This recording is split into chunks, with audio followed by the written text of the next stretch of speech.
Бүгінгі ата-аналар жиналысымызға қош келіпсіздер. Мақсаты бүгінгі жиналысымыздың ата-аналарды пікір айтуға ынталандыру, ортақ шешімді анықтау, баламен жұмыс істеу міндеттерін белгілеу болып табылады. Енді осы алдарыңызда алған сөйлемдерімізді бізге оқып берсеңіздер.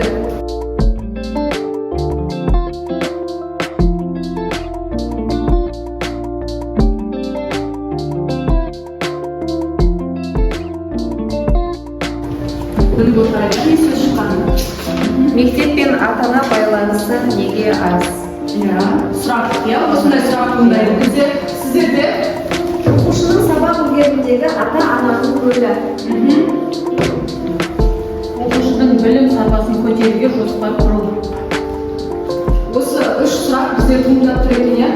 Сұраққа жауапты өзіміз беріп көрейікші, неге ондай екен? Кейде ата-аналар қызықпайды мектепте оқушылар мектепте бала шағасы.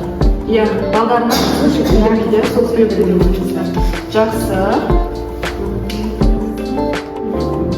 Себебі балаға көп көңіл бөлмеуде деп ойлаймын. Ата-аналарды мектепке жиі қонаққа шақыру керек. Олармен іс-шараларды жиі өткізу керек. Оқушының сабақ үлгерімінде ата-ананың рөлі.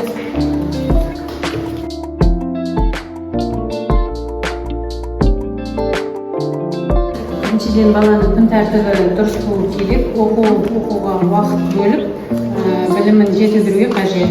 Курстарға жіберу қажет. Жақсы.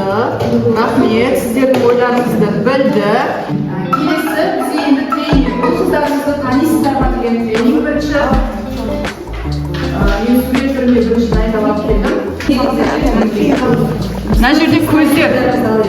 Танитындарыңыздың көздерден балдарыңыздың көзін таңдап алыңыздар. Bunu ben tanıtmaydım.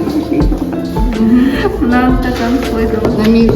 Мынау Айбек. Мына Айбек па? Мұрат.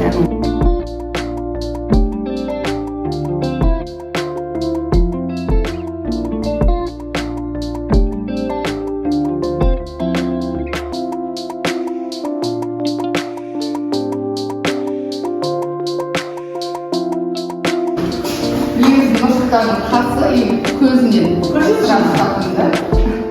Бұл жерде енді көз бақырай қойды өтеттіңіз.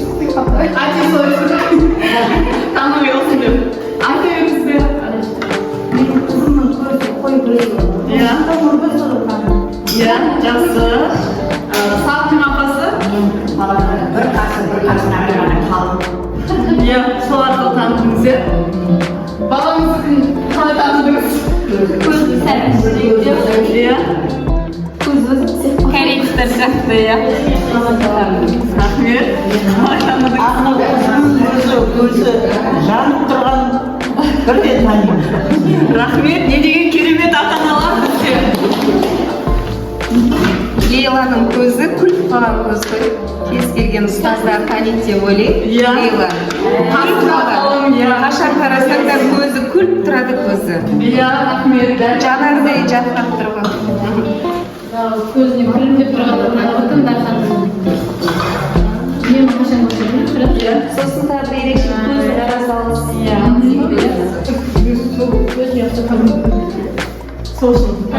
Жақсы, рахмет. Рахмет ата-аналар, олай болатын болса, бәрін осы тренингті жалғастыра келе қарай алдымызға келген. Мынау сіздердің үйлеріңіздегі ұл қыздарыңыздың сіздерге жазған тілектері. Сіздер еркелететін жақсы сөздерді барынша осыған жазды. Балаң тыңдасай, Таппай жатырмын ғой. Осы таңдаған қолдардан таптыңыздар. Сіздер өздеріңіздің балаларыңыздың сол сай ма сай емес па қазір біз тыңдап көрейік. Дұрыс таптыңыздар ма? Ал бірінші бастайық.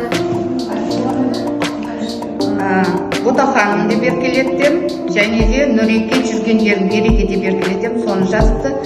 Аман болыңыз, деніңіз сау болсын, ешқашан ауырмаңыз, біздің алдымызда күліп ойнап жүре беріңіз. Мен қызымды қолым деп еркелетемін, ақылдым деймін, саналы сан деп еркелетеміз қысқартып. Мамасына тілек жазды, мама бақытты болыңыз, жасыңыз ұзақ болсын, 100 жасаңыз сіз жас көріңіз.